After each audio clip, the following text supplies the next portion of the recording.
आप सुन रहे हैं उपन्यास वैशाली की नगरवधू, भाग 6।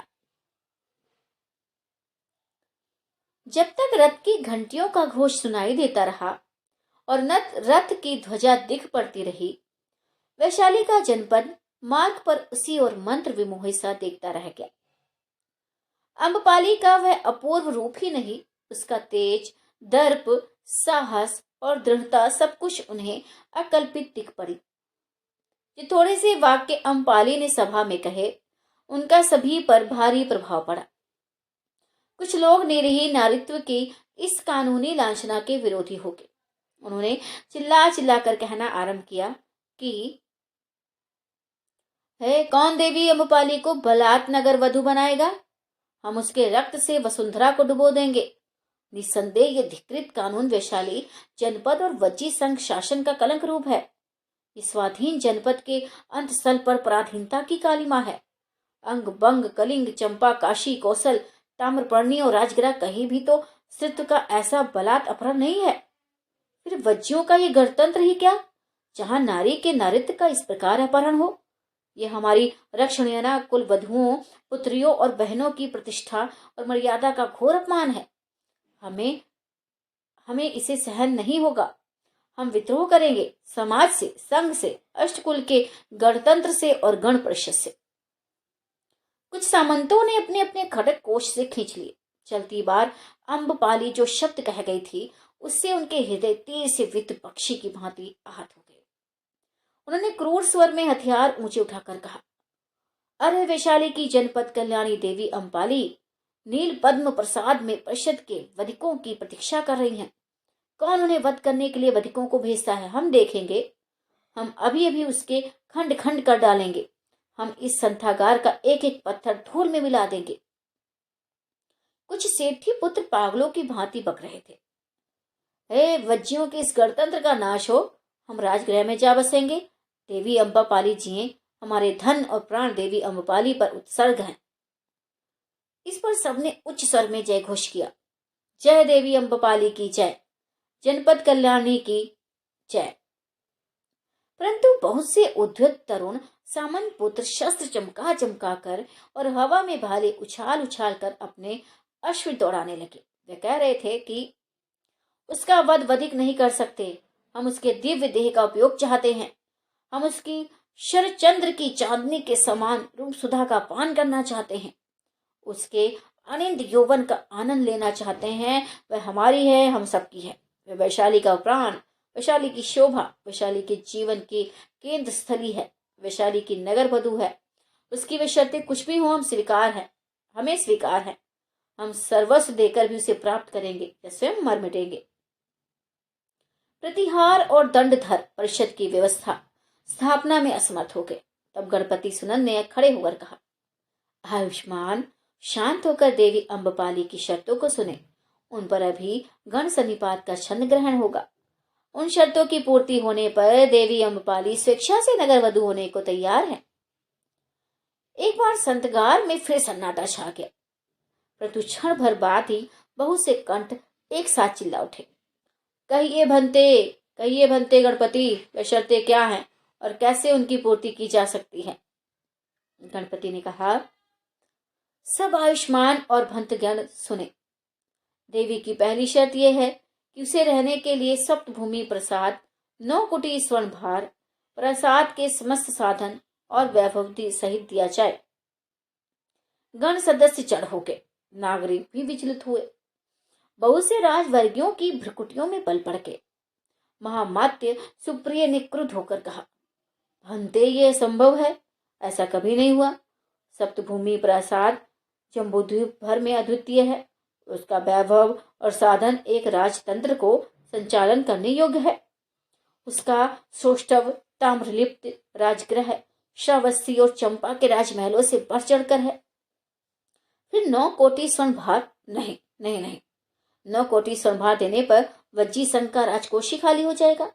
नहीं नहीं, यह शर्त स्वीकार नहीं की जा सकती, किसी भांति भी नहीं, किसी भांति भी नहीं। उद्योग से उनका वृद्ध शरीर कांपने लगा और वे हांफते हांफते बैठ गए। बहुत से सेठी पुत्र एक साथ ही बोल उठे, क्यों नहीं दिया जा सकता? राजकोष यदि रिक्त हो जाएगा तो मुझे भर देंगे।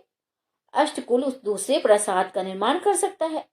हम 100 कोटि स्वर्ण भार भी देने को प्रस्तुत हैं। सामंत पुत्रों ने अपने अपने भाले चमका चमका कर कहा, देवी अम्बपाली को सप्तभूमि प्रसाद, संपूर्ण साधना और वैभव तथा 9 कोटि स्वर्ण भार सहित दे दिया जाए। वह प्रसाद, वह वैभव वैशाली के जनपद का है, वह हमारा है, हम सबका है। हमने गर्म रक्त के मूल्य पर उसका निर्माण कराया है। जिस प्रकार अनुपम रूप यौवनश्री की अधिष्ठात्री देवी अम्बाली हमारी सबकी हैं, उसी प्रकार अप्रतिम वैभव और सौष्ठव का आगार सप्तभूमि प्रसाद भी हमारा, हम सबका है। वह अवश्य वैशाली के जनपद का साध्य क्रीड़ास्थल होना चाहिए। गणपति ने खड़े होकर हाथ के इशारे से सबको चुप रहने को कहा। फिर कहा, भंतेगण, अब मैं आपसे पूछता हूं कि क्या आपको देवी अम्पाली की पहली शर्त स्वीकार है? यदि किसी को आपत्ति हो तो बोले। सभा भवन में सब चुप थे। गणपति ने कहा, सब चुप हैं। मैं फिर दूसरी बार पूछता हूं, और अब तीसरी बार भी। सब चुप हैं तो भंते वज्यों का ये सन्निपात देवी अम्बपाली की पहली शर्त स्वीकार करता है। सभा के बाहर भीतर हर्ष की लहर दौड़ गई। एक बार फिर देवी अम्बपाली के जयनाद से संथागार गूंज उठा। गणपति ने कुछ ठहर कर कहा, भंते, अब देवी की शेष 2 शर्तें भी सुनिए। उसकी दूसरी शर्त यह है कि उसके आवास की दुर्ग की भांति व्यवस्था की जाए, और तीसरी यह है कि उसके आवास में आने जाने वाले अतिथियों की जांच पड़ताल गण का अध्यक्ष ना करे। गणपति के कहकर बैठते ही महाबलधारी सुमन ने क्रोध से आसन पर पैर पटक कर कहा, भंते, ये तो आत्मघात से भी अधिक है।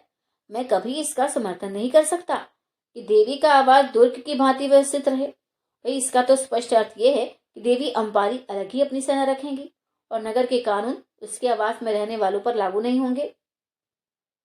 संधि विग्रही जयराज ने कहा, हाँ, और उसके आवास में कौन आता जाता है?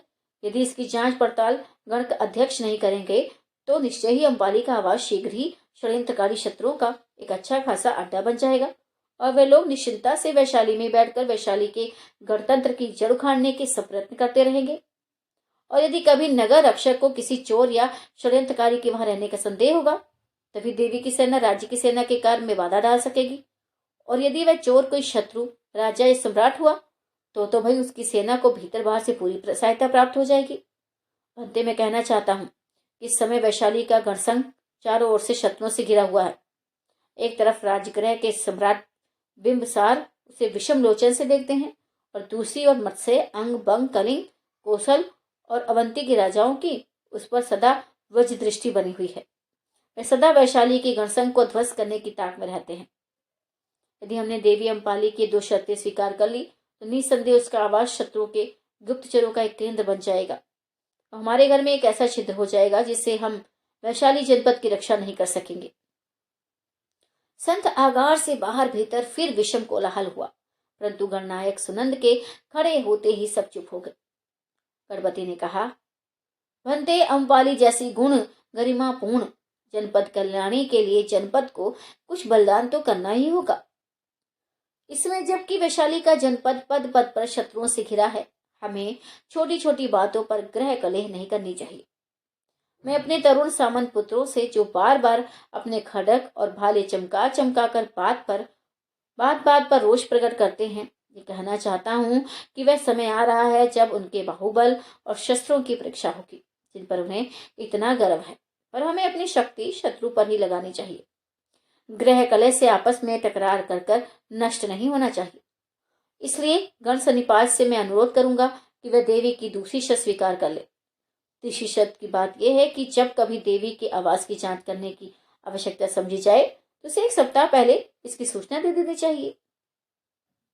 सभा भवन में सन्नाटा हो रहा। गणपति कुछ देर को चुप रहकर बोले, भंतेगण सुने, जैसा मैंने प्रस्ताव किया है, देवी अम्बपाली की दूसरी शर्त जो कि त्यों और तीसरी प्रस्तावित संशोधन के साथ स्वीकार कर ली जाए।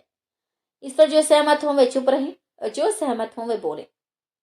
सब कोई चुप रहे। गणपति ने कहा, सब चुप हैं। अब मैं दूसरी बार और तीसरी बार भी पूछता हूं, जिन्हें मेरा प्रस्ताव स्वीकार हो वह चुप रहे।